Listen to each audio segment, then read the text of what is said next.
할렐루야, 아멘. 서로 사랑하라. 성가대의 귀한 찬양을 통하여 우리는 예수 그리스도의 제자로서 말씀 따라서 서로 사랑하며 하나님 앞에 나아가는 주님의 자녀가 되실 줄 믿습니다. 또한 더욱 서로 사랑하며 주님의 품 안에서 승리하시길 간절히 축원합니다. 오늘 귀한 말씀 베드로 후서 3장 14절에서 18절 말씀과 그리고 사무엘상 2장 26절에 있는 말씀을 통하여 우리의 믿음도 자라야 합니다. 이런 제목으로 함께 은혜를 누리고자 합니다. 우리가 사람이 이 땅에 태어나게 되면 어린 아이가 자라서 청년이 되고 또한 청년이 지나서 장성한 성인이 되지 않겠습니까? 그런데 몸이 자란다고 다 성숙한 사람이 된다라는 것은 아닌 듯 합니다. 나이가 많아졌는데 생각은 어린 아이와 같은 분도 계시고, 많이 배웠지만 지혜가 부족하여 판단력이 흐린 분도 계시고, 사회적으로는 성공한 것 같지만 그러나 인격이 성숙하지 못한 분들을 우리 주변에서 간혹 보곤 하지요. 반모어 헤드라고 하는 목사님이 우리 시대의 역설이라고 하는 책에 있는 일부 내용인데요, 이 반모어 헤드라고 하는 목사님이 우리 시대의 역설이라는 책을 기록했었을 때는 1999년도에 미국에서 이 총기 사건이 일어나고 난 이후에 쓰신 책인데요. 지금은 뭐 총기 사건을 통해서 이제 놀라지도 않는 지금의 모습을 보이지만, 문화가 발달되고 정말 있을 수 없는 고교 학교에서의 총기 사건을 통해서 정말 우리가 무엇을 향하여 나가느냐, 사람들에게 여러 가지 생각을 하게 되면서 이때 당시에 우리 시대의 역설이라고 하는 책을 썼고, 그 책에 있는 내용의 일부를 소개를 하고자 합니다. 또한 이 내용이 당시뿐만 아니라 지금 우리 시대에 지금 우리에게 주는 또 다른 의미가 있음을 보게 되는데요, 학력은 높아졌지만 상식은 부족하고, 지식은 많아졌지만 판단력이 모자란다. 전문가들은 늘어났지만 문제는 더 많아지고, 약은 많아졌지만 건강은 더 나빠졌다. 돈을 버는 방법을 배웠지만 어떻게 쓸 것인가, 어떻게 살 것인가를 잊어버렸고, 인생을 사는 시간은 늘어났지만 삶의 의미를 찾는 방법은 상실한 것 같다. 달에는 갔다 왔지만 이웃을 만나기는 더 힘들어졌고, 공기 정화기는 가지고 있지만 영혼은 더욱 오염되었다 라고 하는 책의 일부 내용입니다. 세상은 놀라운 발전으로 정말로 우리가 하루하루가 변하는 모습을 보면 깜짝깜짝 놀랄 때가 많이 있지만, 세상의 변화된 발전 속에 사람이 성숙했느냐라고 하는 것은 그것은 또 다른 이야기인 것 같습니다. 우리 신앙생활도 마찬가지인 것 아니겠습니까? 오랫동안 신앙생활했다고 우리의 믿음이 성장되었느냐? 이것은 꼭 그렇지만은 않은 것 같아요. 나는 초신자 때부터 지금까지 열심히 신앙생활했고, 나는 어머니 뱃속부터 나는 신앙생활했던 모태신앙자로서 난 10년, 20년 신앙생활을 하였다고 하지만, 그러나 중요한 것은 하나님께서 우리에게 물어보시는 것은, 여쭤보실 것은 얼마 동안 신앙생활했느냐가 아니라 너가 지금 나를 믿고 따르느냐, 지금 너는 얼마나 나를 의지하느냐, 얼마나 너는 예수 그리스도의 삶을 따라 살아가느냐라는 것을 물어보실 것 같아요. 그래서 우리의 삶 가운데 늘 그리스도의 향기가 드러날 수 있도록 늘 주님을 알아가며 주님의 말씀 가운데 견고히 서가시길 간절히 소망합니다. 베드로후서 3장 18절에 있는 말씀이에요. 오늘 본문 말씀이죠. 오직 우리 주 곧 구주 예수 그리스도의 은혜와 그를 아는 지식에서 자라가라. 아멘. 마지막에 자라가라 라고 하는 것은 성장하라 라고 하는 것이지요. 그런데 성장하는데 예수 그리스도의 은혜를 알아가는 것, 그리고 예수 그리스도를 아는 지식 안에서 성장하라 라고 말씀해 주고 계세요. 이 세상에서 우리가 살아가면서 이 세상을 의지하며 나가는 것이 아니라 예수 그리스도의 은혜를 알고, 예수 그리스도의 은혜 늘 우리는 알고 있지 않겠어요? 바로 우리에게 값없이 주시는 그 은혜, 하나님께서 예수 그리스도를 이 땅에 보내주시고 예수 그리스도의 보혈의 피로 말미암아 구원받은 우리는 하나님의 자녀, 그래서 예수 그리스도의 은혜, 그 은혜는 바로 구원의 선물을 주신 그 은혜를 우리가 깨닫고, 그리고 그분이 어떤 분이신지 그분을 알아가면서 우리가 더욱더 성장하며 나아가는 우리 모든 주님의 자녀가 되시길 간절히 축원합니다. 오늘 함께 본 이 베드로 후서 말씀은 이 베드로 전서와 후서 말씀이 기록됐던 당시인 예수님이 십자가에서 못 박혀 돌아가시고 난 이후에 약 14년 정도 지난, 즉 예수님이 이 땅에 오신 이후에 AD 64년엔 이 역사적인 큰 대사건이 있게 되는데, 그것은 바로 로마의 대화재 사건이 있었습니다. 네로 황제가 당시에 로마 도시에다가 불을 지르고 그 도시가 활활 타오른 것을 보고선 이렇게 지켜보면서 미소를 지었다라고 하는 것이죠. 그래서 여러 학자들이 이야기하기를, 네로 황제는 이렇게 저렇게 막 쾌락을 즐기고 이런 방법 저런 방법 하다가 자신의 그 도시를 태우면서 그것을 보면서 웃는 그 안타까움의 모습. 그런데 불을 지른 사람이 누구냐? 그 불을 지른 사람이 바로 기독교인이다 라고 음해를 하고 기독교인을 억압하고 핍박하며 후속하는 안타까움의 모습을 보게 돼요. 바로 그때 당시에 로마의 대화재 사건 전후에 기록된 말씀이 이 베드로 전서 말씀이고, 그리고 난 이후에 쓰신 말씀, 로마 대화재가 일어난 이후에 쓰신 말씀이 베드로 후서, 오늘 본문 말씀입니다. 그래서 베드로 후서 말씀은 이 베드로가 이제 나이가 이제 하나님의 나라에 들어갈 날이 얼마 안 남았다, 내가 지금 주변에 보니 기독교인이 억압받고 핍박받고 지금 여기저기에서 순교를 당하는 그 속에서 아마 나도 순교를 당할 날이 얼마 남지 않았구나라는 것을 인지하는 그때 쓰신 말씀이 베드로 후서요. 이 베드로 후서는 유언과도 같은 말씀임을 보게 됩니다. 이 베드로 전서의 말씀에는 너희들이 어떤 상황 속에서도 흔들리지 말라, 어떤 상황 속에서도 늘 변함없이 하나님을 말씀을 의지하며 나아가라 하면서 격려의 말씀이 녹아졌다고 한다면, 이 베드로 후서 말씀에는 당시에 하나님을 의지하며 나아가고 믿음을 지키며 목숨까지 내려놓는 상황 속에 늘 변함없는 모습에 나아갈 때, 이렇게 환난 속에 있을 때 또 등장하는 사건이 있죠. 그것은 거짓 예언자들이 등장을 하게 됩니다. 나라가 멸망당할 위기 속에 있거나 또한 상황이 어려운 속에 있으면 꼭 이런 거짓 예언자들이 등장하기에 이 베드로 후서의 말씀에는 너희들은 깨어서 견고히 흔들리지 아니한 믿음으로 나가라 라고 하는 말씀의 내용이 바로 베드로 후서 말씀과, 마지막에 우리에게는 이 땅에 예수님이 다시 오실 것을 말씀해 주고 계시는 말씀이 바로 재림의 사건에 대한 이야기를 베드로 후서 말씀에 기록해 주고 계십니다. 오늘 말씀 3장 14절 말씀을 함께 읽어보실까요?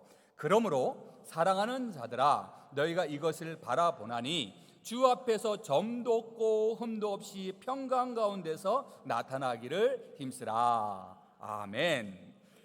3장 14절 말씀에 그러므로 라고 시작했는데 그 앞에 있는 13절 말씀을 제가 읽어드리겠습니다. 우리는 그의 약속대로 의가 있는 곳인 새하늘과 새 땅을 바라보도다. 새하늘과 새 땅을 바라보도다. 그러므로 사랑하는 자들아 너희가 이것을 바라보나니, 무엇을 바라본다고요? 새하늘과 새 땅, 하나님께서 임하실 그 나라를 바라본다라는 것입니다. 그래서 지금 너희들을 지금 힘들고 어렵지 희망이 없는 상황 속에 살지, 그럼에도 불구하고 그 나라를 바라보라 라고 하시는 말씀이에요. 당시에 기독교인들이 베드로에게 아우성거렸던 이야기가 있어요. 그것은 바로 로마의 대화재 속에 기독교인들이 억압받고 핍박받고 수모를 당하고 목숨을 잃는 상황 속에 하나님은 어디 계십니까? 하나님 이 자리에 임하여 주셔서 그들을 심판하고 우리를 지켜주시고 보호해 주셔야 되는 것 아닙니까? 라고 이야기하는 것이에요. 이 이야기를 들었던 베드로가 예수님이 다시 이 땅에 오실 것을 약속해 주셨고 우리는 그때까지 기다리고 참고 인내하여야 한다라고 하면서 우리가 이 땅에서 어떻게 살아야 될지를 우리에게 훈계의 말씀이 오늘 말씀에 녹아져 있지요. 오늘 말씀이 기록됐던 당시는 너무너무 참혹한 상황이었지만, 그러나 당시의 상황뿐만 아니라 지금 우리의 삶 또한도 별반 다르지 않지 않겠습니까? 상황은 다르고 또 우리에게 목숨을 내어놓으라고는 하지는 않지만, 그러나 우리가 이 세상에 살며 각각의 짊어진 그 십자가가, 각각 짊어진 그 무거운 짐을 생각하면 감당하기 힘들 때가 얼마나 많이 있는지, 그래서 간혹 하나님이 살아계신다면 왜 이 문제를 해결해 주지 아니하시고, 하나님이 살아계신다면 왜 회복시켜 주시 아니하시고, 하나님이 살아계신다면 나에게 왜 이렇게 힘든 고난의 여정을 계속 이어게 하십니까 하면서 원망 섞인, 푸념 섞인 기도를 할 때가 있곤 하지 않겠습니까? 그러나 변함없는 것은 하나님께서 우리를 보호해 주시고 하나님의 뜻 가운데 우리를 이끌어 주셔서 놀라운 은혜로 승리하며 살아가는 주인공이 되기를 원하시는 줄 믿습니다. 그래서 베드로가 이렇게 힘들어하며 아파하는 기독교인들에게 이야기한 것이지요. 그 이야기가 바로 주 앞에서 점도 없이 흠도 없이 평강 가운데서 나타나기를 힘쓰라. 흠도 없이 점도 없이는 늘 거룩한 모습으로 주 앞에서 늘 변함없는 속죄하면서 늘 회개하는 마음으로 나에게 다가오실 그분 앞에 나가기를 준비하라 라고 하는 말씀이 녹아져 있습니다. 우리가 늘 이런 믿음의 모습으로 내 주변 여건 환경을 바라보며 낙담하고 좌절하는 것이 아니라 늘 주님을 의지하며 주님을 바라보며 나아가는 신실한 주님의 자녀가 되시길 간절히 축원합니다. 그래서 힘들고 어려울 때마다 늘 등장하는 것은 종말에 대한 이야기를 많이 합니다. 그래서 이단들이 늘 이야기하는 그 종말을 이야기하면서 두렵게 하거나 우리에게 무서운 공포로 다가올 때가 많이 있지요. 그래서 지옥을 표현할 때 말로 표현할 수 없는 그런 정말 불안한 모습으로, 또한 겁나는 모습으로 표현하는데, 그런데 우리에게 다가오는 이 종말에 대한 부분들은 우리를 두렵게 하거나 우리를 무섭게 하거나 우리를 위축시키는 것이 아니라 우리를 하나님의 나라로 이끌어가는 하나님의 사랑 가운데 그 나라를 바라보며 우리를 진정된 승리자를 다시 한번 확인시켜 주시는 주님의 은혜가 있는 줄 믿습니다. 그래서 우리는 마지막 심판의 날은 두려움의 날이 아니라 그날은 우리에게 기쁨의 날이요 행복한 날 아니겠습니까? 왜냐하면 심판대 앞에서 우리는 그 과정을 통하여 하나님의 나라에 임하는 하나님의 자녀이오니, 우리는 심판의 날은 우리에게는 은혜 자리, 기쁨의 자리, 즐거움의 나라, 그 나라를 바라보며 나아가는 주님의 자녀 아니겠어요? 그래서 종말에 대한 이 종말론에는 크게 보면 두 가지를 의미합니다. 첫째로는 개인적인 종말을 의미하게 되고요, 두 번째는 공동체적인 종말을 의미합니다. 즉 개인적인 종말, 공동체적인 종말, 동일한 것은 이 땅에서의 생을 끝나고 심판대 앞에 서는 것. 그래서 개인적인 종말은 우리 개인적인 삶의 생일 끝나는 죽음 아니겠습니까? 그래서 이 죽음을 바라보면서 우리가 어떻게 살아왔는지, 또한 우리가 얼마나 하나님을 의지하며 나아가는지, 우리는 그 심판대를 거쳐 하나님의 나라에 임하는 주님의 자녀로 간다면, 그런데 이 세상에 주는 이 공포심을 주는 것은 이 공동체적인 종말을 의미합니다. 즉 이 세상의 멸망을 이야기하는 것이에요. 세상이 멸망당하니 준비하여야 한다. 그런데 이 종말론적인 의미 안에서 이 공동체적인 모습은 이 세상에서 우리에게 주는 이 공포를 주는 것은 바로 아마겟돈, 마지막 그 심판의 날을 이야기할 때 우리는 두려움의 날이 아니라 그때는 하나님이 우리를 사랑해 주셔서 예수님이 이 땅에 오시는 재림의 날, 그래서 우리는 그 나라를 바라보며 마지막까지 주님을 의지하며 평강 가운데 늘 변함없이 흠도 없이 점도 없이 늘 거룩한 모습으로 주님 앞에 나아가는 우리 모든 주님의 백성이 되시길 간절히 축원합니다. 그래서 우리는 늘 그날이 다가옴을 바라보면서 주님, 저의 행동을 바라보시고 저의 모든 삶을 통하여 바라보셔서 하나님의 붙들림 받은 참된 제자의 삶을 살아가는 신실한 주님의 자녀가 되게 해달라고 늘 주님 곁에서 늘 말씀 가운데 승리하며 살아가는 주님의 백성이 되시길 간절히 축원합니다. 제가 말씀을 묵상하면서 한번 생각해 봤어요. 세상에서 아쉽고 속상하고 억울한 문제가 있지만 내일 내 삶의 마지막 심판의 날이라고 한다면 그 사람을 미워할 이유도 없고 이 일 때문에 속상할 일도 없을 터인데, 마지막 내일 내 삶의 심판의 날이라고 한다면 내 오늘의 삶이 얼마나 귀한지 오늘 하나님을 기쁘게 하며 살아가는 자녀가 되게 해달라고 아마 이렇게 기도를 할 것 같아요. 그러지 않겠습니까? 우리는 앞날을 알지 못하지만, 우리는 먼 미래를 내다보면서 준비하는 것 같지만, 그러나 우리는 단 내일이 아니라 단 5분 후도 모르지 않겠어요. 그러기에 주님의 말씀을 의지하며 내 입술 열어 늘 그리스도의 사랑이 흘러나게 하시고 내 삶을 통하여 누군가의 기쁨이 되게 하여 주옵소서. 그래야 힘을 빼고 주님만 바라보게 하여 주시옵소서. 우리가 살아가면서 내가 무엇인가 이루려고 하고 힘을 주면 잘 안 되더라고요. 초등학교 때인가 중학교 때인가 기억이 납니다. 친구들과 함께 모여서 골대 앞에서 축구를 했는데 축구를 하면서 공을 차서 때리는 사람, 막는 사람, 그래서 많이 골을 못 넣은 사람이 라면을 내기로 했어요.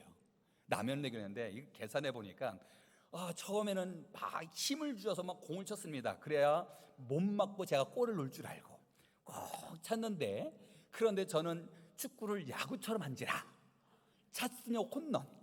그래서 아무리 생각해도 이제 계산해 보니까 내가 이제 마지막 남은 10번 중에 5번을 다 넣는다고 하더라도 아이고 저 친구가 지금 6번 넣었으니까 이제 나는 이제 졌네 라고 하면서 이제 포기를 하고 힘을 빼고 공을 뻥 찼는데 들어가지더라고요. 그리고 또 찼는데 들어가지더라고요. 포기를 하고 공을 차니까는 들어가더라고요. 우리가 아무리 노력하고 아무리 내가 이룬다고 힘을 주고 한다고 하면 그 욕심 안에서 내가 이루지 못할 일이 많이 있지만 포기하고 내려놓으면 오히려 모든 것을 순응하고 받아들이게 되는 것을 보게 됩니다. 우리의 인생도 마찬가지 아니겠어요? 내가 무엇인가 이루려고 힘있게 나가고 무엇인가를 이루기 위해서 정말 노력하며 나가지만 그 안에 하나님의 뜻이 녹아져 있지 않는다고 한다면 우리는 넘어질 수밖에 없고 연약한 존재로 나가지 않겠어요? 그래서 우리는 늘 힘을 빼면서 살기를 바라지만 결코 쉽지 않아요. 힘을 빼면서 생활하는 것, 이것은 스포츠뿐만 아니라 우리 인생의 늘 원리 아니겠어요? 야구 선수들이 방망이 잡을 때 늘 하는 이야기가 있어요. 그것은 힘을 빼라. 그리고 공이 오는 그 순간, 딱 치는 순간에 힘을 이껏 치는 것, 그 전에는 힘을 빼는 것. 모든 운동에도 늘 하는 이야기, 힘을 빼라. 우리의 인생도 마찬가지 아니겠어요? 힘을 빼라.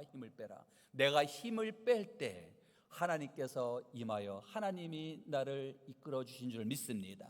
그래서 주님, 믿음이 아름답게 성장하기 위하여 주님 세상의 생각을 내려놓게 하여 주시고 내 욕심을 내려놓고 힘을 빼어 하나님 앞에 붙들림 받은 사람이 되게 해달라고 늘 기도하며 나아가시길 간절히 축원합니다. 늘 하나님의 붙들림 받으며 나아가는 이들은 늘 나를 위한 것뿐만 아니라 내 이웃을 돌보지 않겠습니까? 사도 바울은 빌립보서 2장 4절 말씀에 우리에게 이렇게 말씀해 주셨어요. 함께 읽어보시겠어요? 각각 자기 일을 돌볼 뿐더러 또한 각각 다른 사람들의 일을 돌보아 나의 기쁨을 충만하게 하라. 아멘. 각각 자기의 일을 돌보는 것뿐만이 아니라 다른 사람의 일을 돌보아서 나의 기쁨이 충만케 하라. 하나님께서 기뻐하시는 것은 각각 자신의 일을 돌보는 것, 이것을 내 이웃을, 다른 사람의 일을 돌보아 줘야 된다라는 것입니다. 그런데 자기 일을 돌보는 것은 돌보라고 이야기하지 않아도 돌보지 않겠어요? 물론 요즘 세상에 나 자체도 포기하는 젊은이들이 얼마나 많이 있는지 몰라요. 내 자신을 돌보는 것, 이것은 기본입니다. 내 자신을 돌볼 뿐더러 내 주변에 있는 이웃을 돌보는 것, 이것이 바로 하나님이 기뻐하시는 것. 그래서 하나님께서 원하시는 것은 나 스스로가 아니라 함께 더불어서 함께 하나님 앞에 나가는 것. 우리가 운전할 때도 마찬가지 아니겠어요? 나는 늘 법을 준수하고 멈춰 설 때는 멈춰 서고 가야 될 때는 가야 되고 늘 나는 법을 준수하면서 운전하지만, 그러나 다른 사람의 운전의 실수로 인하여 우리가 사고를 당하고 상해를 입을 때가 있지 않겠어요? 내 실수가 아니라 내 상대방의 실수예요. 그럼에도 불구하고 우리는 함께 더불어서 그 이유를 얘기를 할 때 우리는 혼자 잘못이 아니라 더불어서를 이야기를 하지 않겠어요? 내 사랑하는 내 자녀가 이 세상에 잘 성장하기 위해서 내 뱃속에서 난 내 자녀를 잘 돌보는 것, 이것은 기본이요. 내 뱃속에서 나지 아니하는 다른 어린아이를 잘 돌보는 것, 이것 또한 우리가 더불어서 해야 된다는 것이에요. 왜냐하면 내 자녀를 돌보는 것뿐만 아니라 내 자녀 함께하는 어린아이를 돌보는 것이 그 사회를 위해서 우리가 잘 돌보아 주는 것. 그래서 우리는 하나님께서 말씀하시는 것은 스스로를 돌보는 것뿐만 아니라 더불어서 함께 다른 사람들을 돌보라. 바로 우리 교회 공동체 안에 이러한 귀한 모습이 있기를 간절히 소망합니다. 이제 돌봄의 의미를 넘어서서 내가 나를 위해서 기도하는 것은 늘 부르짖으며 기도하지만 내 기도가 필요한 내 이웃을 향하여, 내 함께하는 여신도 남신도 회원들을 향하여, 내 기도가 필요한 우리 목장 식구를 향하여, 내 기도가 필요한 우리 아픈 환우들을 위하여 함께 더불어 기도하여 합력하여 선을 이루며 하나님 앞에 나아가는 우리 모든 주님의 자녀가 되시길 간절히 축원합니다. 또 하나님의 말씀을 의지하며 나아가는 이들, 오늘 15절 말씀에 보니 이때 이스라엘 백성들 또한 기독교인들의 힘들고 어려운 상황 속에서 이 베드로가 그들에게 이야기를 하고 있어요. 또 우리 주위의 오래 참으심이 구원이 될 줄로 여기라. 아멘. 예수님이 오래 참으심으로 말미암아 우리가 구원받음을 너희들이 알아야 된다는 것이에요.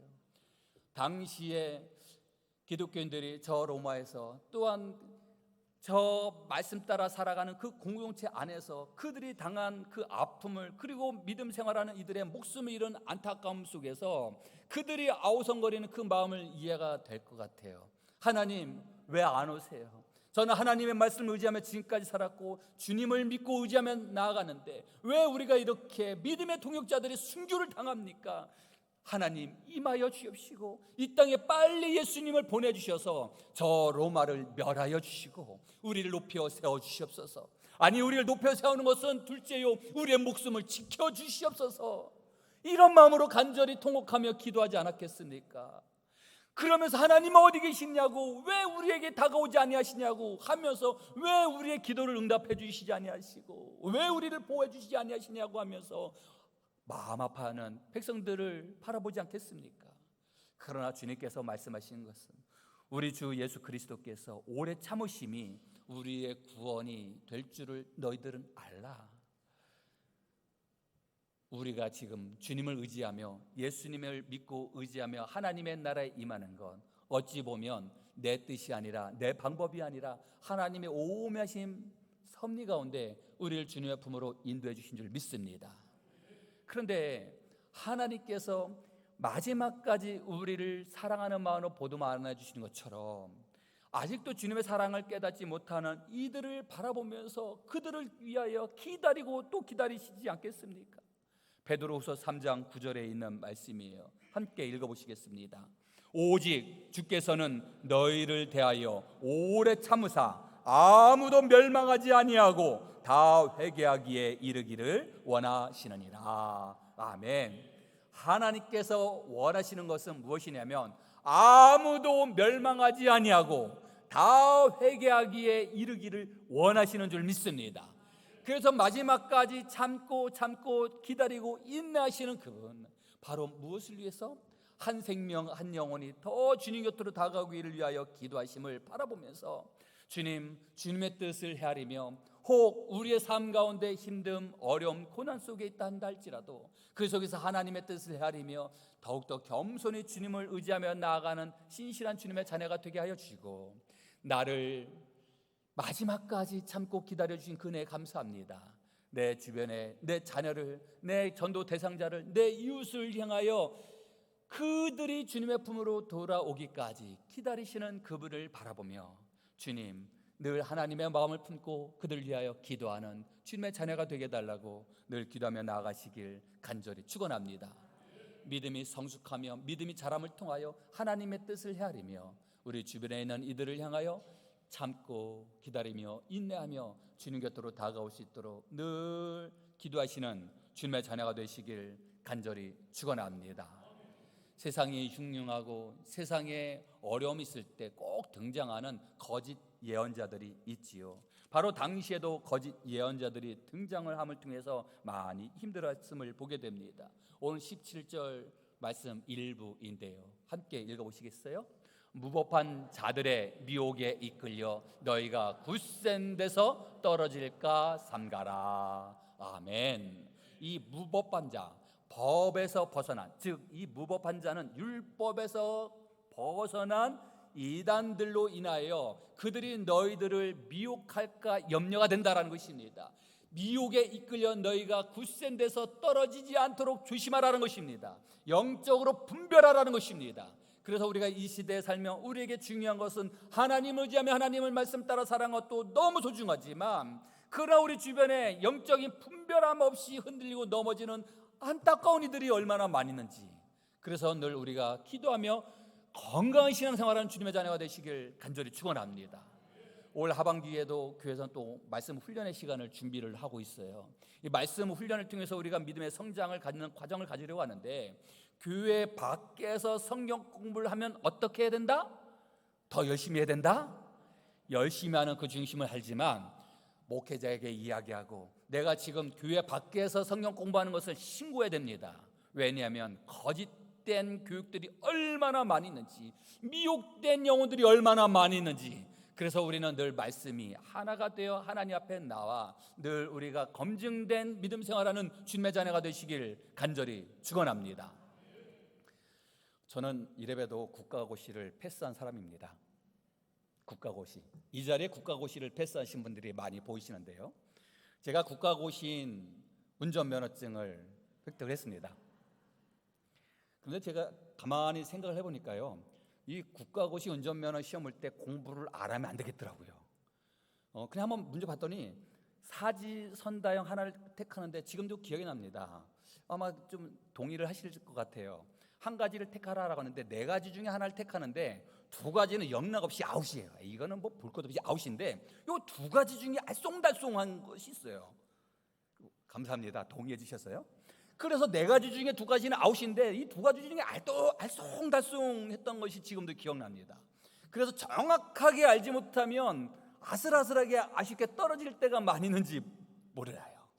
우리 신앙생활도 마찬가지입니다. 정확하게 알지 못하면 알쏭달쏭할 때가 얼마나 많이 있는지 몰라. 이것은 거짓된 것이야, 이건 잘못된 것이야, 이것은 정말로 이거는 구별돼서 이거는 버려야 돼라고 하는 것을 우리가 정확하게 알고 있는 것도 있지만 알쏭달쏭할 때가 얼마나 많이 있는지, 그래서 우리가 현혹되고 미혹돼서 넘어지고 쓰러질 때가 있다는 것입니다.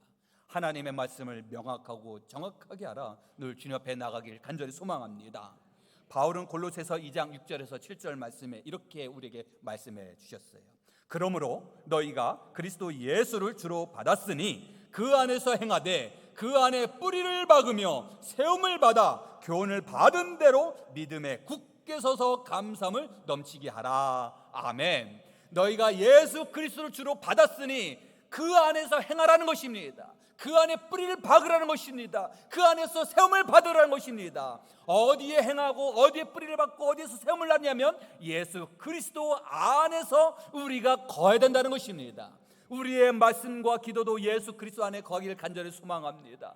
예수 그리스도를 의지하며 예수 그리스도를 바라보며 우리의 겉모습뿐만 아니라 우리의 속사람이 변화되어서 우리가 점점 우리가 커가지만 그 안에 우리 안에 하나님의 말씀이 녹아져야 우리는 이 세상에 큰 일을 감당하며 나가는 주님의 자녀가 되는 줄 믿습니다. 우리는 자녀를 바라보면서 자녀가 성장되는 모습을 보면서 이 아이가 잘 자랐네, 그리고 이 아이를 잘 양육했네, 이렇게 표현을 하지요. 그런데 가축을 키우는 분들을 보면 이 가축을 물론 가축을 내 자녀처럼 키우지만 그러나 돼지를 소를 양육했네 이렇게 표현하지 않고 내 가축인 소 돼지를 친다 표현하고 사육한다 표현합니다. 그리고 비육한다 표현합니다. 그래서 양육과 사육은 분명히 달라요. 그래서 자녀들을 키우는 것은 양육한다라고 하지 사육한다라고 얘기하지 않아요. 가축을 키울 때는 양육한다라고 표현하지 아니하고 사육한다라고 표현합니다. 의미는 달라요. 왜냐하면 가축의 마지막 종착점은 다르다는 것입니다.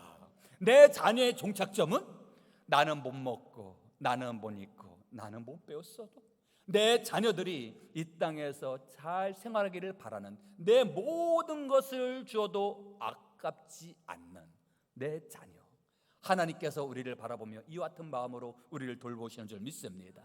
그래서 진정 우리는 그 하나님 품 안에서 하나님의 아들 예수 그리스도 품 안에서 우리가 견고히 서가는 주님의 자녀가 되시길 간절히 축원합니다. 우리는 영적인 존재입니다. 내 믿음의 수준이 그리고 내 신앙의 깊이가 얼마나 깊고 넓고 내가 얼마나 신실한지는 다른 사람이 이야기하지 않고 내 스스로가 잘 알고 있다는 것입니다. 주변에 있는 사람들이 이야기하는 것이 아니라 내 스스로 내가 얼마나 믿음 생활하는지 잘 알고 있다라고 하는 것이에요. 내 믿음의 수준은 얼마나 되는가, 내 신앙의 깊이는 얼마나 되는가. 예수 그리스도의 말씀에 거하며 늘 우리가 예수님과 영적인 통과함을 통하여 늘 영적으로 주님과 교제하며 나아가는 주님의 자녀가 되시길 간절히 축원합니다. 우리가 누군가와 대화를 나눌 때 그냥 형식적인 대화가 있을 때가 있지만 정말로 마음과 마음을 대할 때는 달라요. 아니, 대화를 나누지 않아도 눈빛만 봐도 알지 않겠습니까? 부부간의 눈빛만 봐도, 그리고 자식을 바라보는 부모님의 그 자녀를 바라보는 눈빛만 봐도 이야기하지 않아도 잘 알지 않겠습니까? 하나님과 우리와 관계가 이어왔길 간절히 소망합니다. 우리가 하나님 앞에 거할 때 하나님께서 우리를 측은한 사랑한 마음으로 우리를 쳐다볼 때 우리 또한도 사랑하는 마음으로 그분을 바라보며 나가기를 간절히 소망합니다. 내 신앙의 수준, 나는 죄인인가 의인인가, 나는 얼마나 회개하며 주님 앞에 나가는가. 아무리 어제 그전에 어머니와 가까이, 아버지와 가까이 지낸 자녀가 있다 한다 할지라도 이 자녀가 무슨 실수를 한번 하면은 부모님의 눈을 제대로 보지 못하지 않겠습니까? 접시를 깼어요. 엄마의 눈을 제대로 보면서 이야기하는 자녀가 어디 있겠습니까? 깼으면 마음에 딱 그 죄악된 모습이 지금 내가 실수했던 것을 통해서 제대로 쳐다보지 못하지 않겠습니까? 그러나 어머니는 어떤 실수를 했는지 어떤 죄를 졌는지는 알 수 없으나 자녀의 그 행동을 보고 눈빛을 보면 부모님은 다 알지 않겠습니까? 그래서 자녀가 부모님의 눈을 바라보면서 밝게 미소를 지으며 나아갈 수 있는 부분은 모든 것을 고백하는 거예요. 엄마가 가장 아끼는 거 그거 있잖아, 한국 도자기. 엄마가 아끼는 그 젠 타파에서 나무 그릇, 엄마 그건 아끼는 건 내가 깼어, 죄송해요 하면 그 자녀를 보면서 그게 얼마짜린데? 라고 하는 부모가 어디 있겠습니까? 너가 안 다쳤니? 너가 안 다쳤으면 됐다. 그리고 네가 이렇게 이야기하니 엄마는 너무너무 좋다. 보듬어 안아주지 않겠습니까? 우리가 하나님 앞에 나갈 때 이와 같은 마음으로 나가야 되지 않겠습니까? 하나님, 제가 어제까지만 해도 하나님 말씀 따라 살고 늘 말씀 따라 산다고 다짐했는데 내가 내 믿음을 바라보니 하나님의 마음을 아프게 했던 일이 있어요 하면서 고개를 숙이는 것이 아니라 내 모든 죄를 고백하며 그분 앞에 다가갈 때 사랑하는 내 자녀야 하며 우리를 보듬어 안아주실 줄 믿습니다. 오늘 말씀의 제목, 우리의 믿음도 자라야 되지 않겠습니까? 우리의 믿음이 성장하기 위해서는 내 모든 것을 주님 앞에 내려놓고 주님의 뜻 가운데 나아가는 것. 그래서 우리의 믿음의 성장을 하기 위해선 로마서 10장 17절 말씀, 우리에게 주시는 말씀이에요. 함께 읽어보시겠습니다.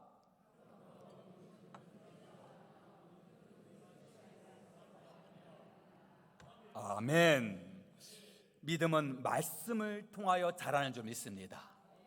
믿음은 들음에서 나고 이 들음은 그리스도의 말씀으로 만난다는 것입니다. 역으로 우리가 세상의 이야기를 듣고 세상의 이야기에 계속 우리가 매몰든다면 우리가 믿음이 성장하는 것이 아니라 우리가 이 세상에 흔들리고 넘어지지만 하나님의 말씀을 가까이 하며 하나님의 말씀을 들음을 통하여, 하나님의 말씀을 듣는다는 것은 이 예배 시간을 통해서 하나님의 말씀을 듣는 것뿐만 아니라 성경 말씀을 읽고 묵상하며 하나님 말씀이 내게 임하는 그 놀라운 은혜를 통하여 우리는 더욱더 주님 곁으로 나아가는 우리 모든 주님의 자녀가 되실 줄 믿습니다. 그러기에 우리가 시간이 지나며 정성 자라며 우리의 믿음이 성장되길 간절히 소망합니다.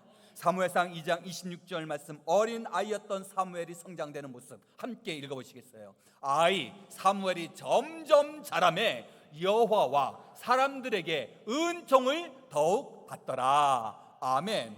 어린 사무엘이 점점점 성장함을 통하여 은총을 받더라. 이 은총을 받더라 라고 하는 이 말씀이 공동 번역에서는 더욱 사랑을 받더라 라고 기록이 되어 있고요, 현대어 성경은 더욱더 우리에게 따뜻하게 다가옵니다. 현대어 성경에서는 더욱 귀염을 받더라 이렇게 표현되어 있어요. 즉 아이 사무엘이 점점점 성장하면서 누구에게? 여호와 하나님과 사람들에게 은총을 받더라, 사랑을 받더라, 더욱 귀염을 받더라 라고 하는 말씀이에요. 즉 점점 성장하며 하나님 말씀을 의지하며 나아갔더니 하나님께 사랑을 받고 사람들에게도 사랑을 받았다라는 것입니다. 우리가 점점점 믿음이 성장하며 하나님께 인정받고 사람들에게도 인정받고 하나님께 사랑받으며 사람들에게 사랑받는 우리 모든 주님의 자녀가 되시길 간절히 축원합니다.